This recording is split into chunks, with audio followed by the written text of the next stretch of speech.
Hey everyone, welcome to Art of the Budget. My name's Nicole. I'm an artist and educator, and I am recently trying to take control of my money, be really sensible with it, and plan for the future.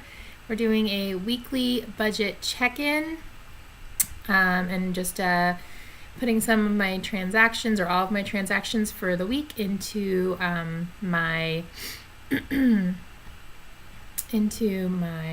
every dollar.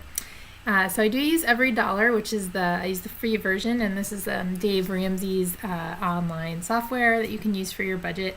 I think it's really useful. I love that I can kind of track everything week by week, and I can just add my transactions in on my phone when I get to them. As you may have realized, I'm not really following Dave Ramsey's plan because my only debt is student loans, which I am doing public service loan forgiveness, which he is not a fan of. And I owe a little bit of money to my parents, which is interest free. So I'm slow paying all of those things.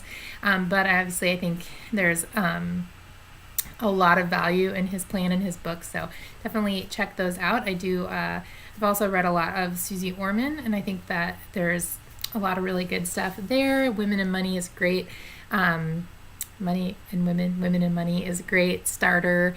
It's one of the first finance books that I read when I started getting interested in all this, and I do follow lots of really amazing YouTubers. I've mentioned a few before, and I will figure out how to link them down below, but just a couple of favorites off the top of my head.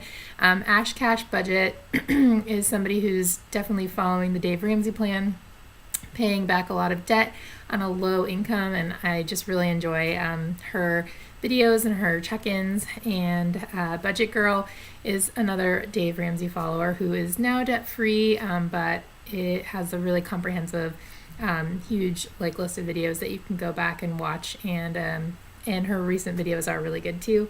I love Miss Be Helpful. She talks a lot about more like credit and how to sort of be sensible with money and how to invest, and that was someone who really influenced me in terms of learning about investment. So Miss Be Helpful's channel is great. And another channel that I love is One Big Happy, which is a couple who are both lawyers, and I just think they have a really great point of view and offer a lot of insight. So One Big Happy, I would check them out as well. So let's get into this week's transactions. There are plenty of them. And let's see. Bread Peddler, I did stop and grab some food today. And while I was just grabbing a snack, I was at a workshop and it was kind of next door. I decided to grab some bread because they're super well known for the bread, and I needed bread for the week, so I'm going to split this.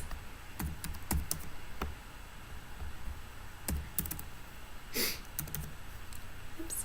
So the bread was $5.50, which is kind of expensive for bread, although I have to say I do always go get bread at the bakery. I was raised by a baker, so I even though there's lots of great bread at the grocery store, I just really love to go to the bakery on the weekend and get my loaf of bread. I go every week or every 2 weeks, and it's just part of my tradition. This is a new bakery for me. I haven't tried their bread yet, and they did have a slice when I sliced it up to put it in the fridge, and it was delicious. So let's see. I'm going to track that. Next is, it's taking a minute.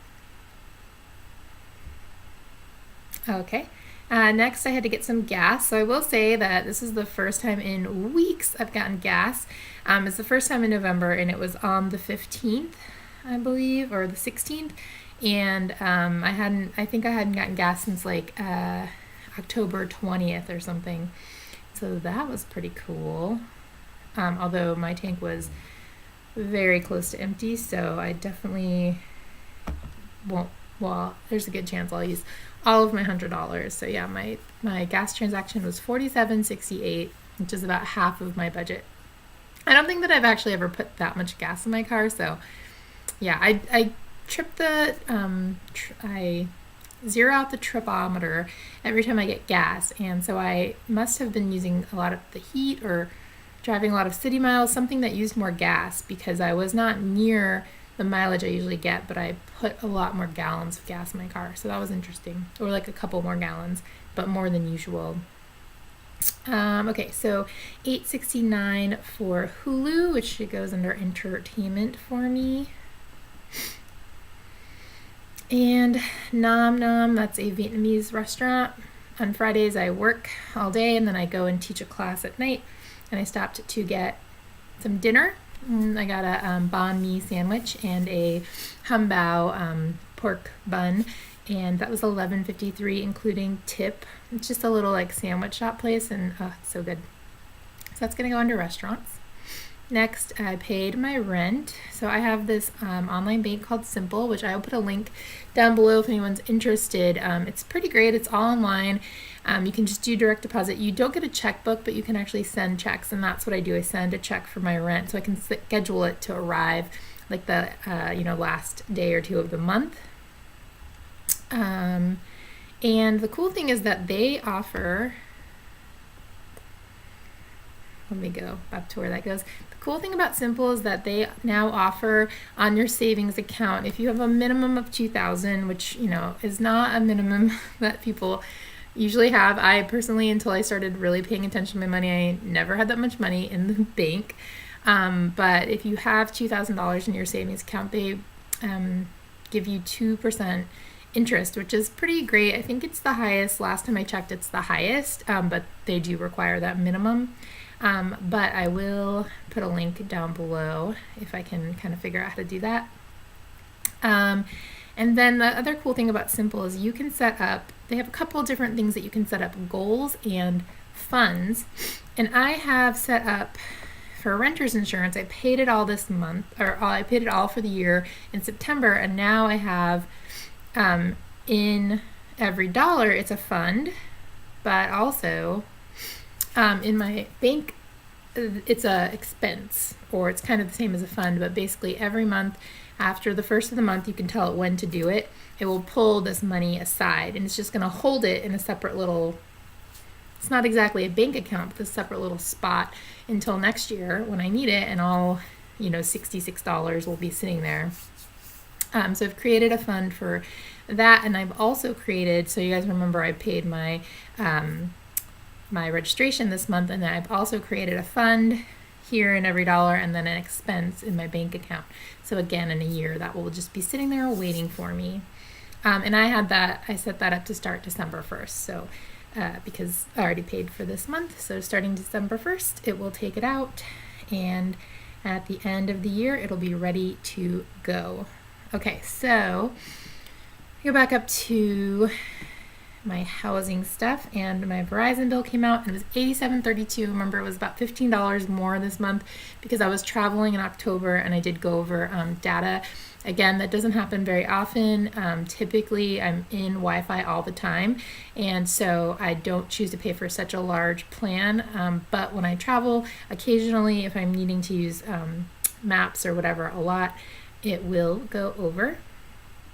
And so I just pay that $15, and it's rare that it goes over again. It's really just kind of like getting through the end of the month. Okay, so we've talked a little bit about my cat, and my cat eats very, very special prescription food. They already ate prescription food, but recently they've had to move up to the next level of prescription food. So I've been buying it online, and I've been using Ebates. And if you haven't heard of Ebates, it's basically just something that you sign up for, and someone probably can leave you a link. I'll try to leave mine below. But basically, if you sign up using someone else's link, you immediately get a little bit of money. I think when I did it was $10. I feel like it might be $25 now. I will leave the info down below. But you get a certain amount of cash back as long as you've got that Ebates thing kind of turned on in your browser. And I mean, I have to buy this really expensive cat food anyway, so I might as well get a little bit of cash back. For me, it's really the only thing that I buy online. I don't really buy a lot of clothes. If I buy clothes, they're typically from the thrift store. So if I am going to buy something online, I make sure that Ebates is engaged. But for me, it's mostly the cat food. Anyway, In income, I got $866 back. I got a check this month, so that's pretty cool. They I think they let it build up to a certain amount, and then they send you a check. So I do not know where that's gonna go. I guess I don't really have a thing for that, so maybe I will. Oh, actually, I will add it to cash back. Yeah, I'm gonna add it to cash back. And it's in that category. Oh. Huh. That's weird. I'm gonna just take this out. I don't know how that happened. Okay, back to transactions. All right, so last week I went to the co-op for something grocery related. I don't remember what, so that's gonna go under groceries. Last Monday on Veterans Day, I had brunch with the Sunday before I had brunch with a friend. We went to a place that I hadn't tried before, and it was delicious. Okay, so on the topic of my cat, actually I took her to the vet, and we haven't really been able to figure out her like possible food allergy thing, so they did some tests, and all in all, it was very expensive. I did set aside some money in my cat fund. And if you remember from my original budget outline, I had put more money in this, and then I sort of separated it later to be for food and for just the cat fund. But I am going to figure this out at the end of the month. So yeah, it was real expensive. $242.94 for the vet visit and the tests. And I also got a little bit of flea medicine for both my cats. So yeah, I got to start filling up this fund quickly. Okay, I have another reimbursement. So I do share the internet and the electricity with my downstairs neighbor. Just because we live in an old house, that's just the way it shakes down. And so I got reimbursement for 2 months of internet, which is cool. That will help with the cat situation.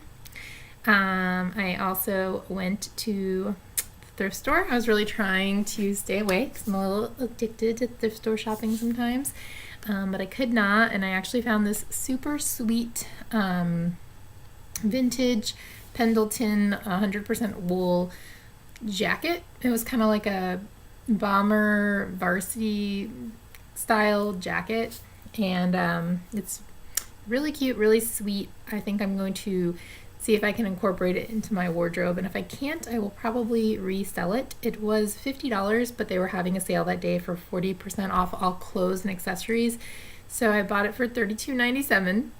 I did look on eBay. I think that if I decide to resell it, I could make that or more back, but it wasn't the most like responsible decision of my week. So I'm gonna put that in personal money, and it looks like I have gone over.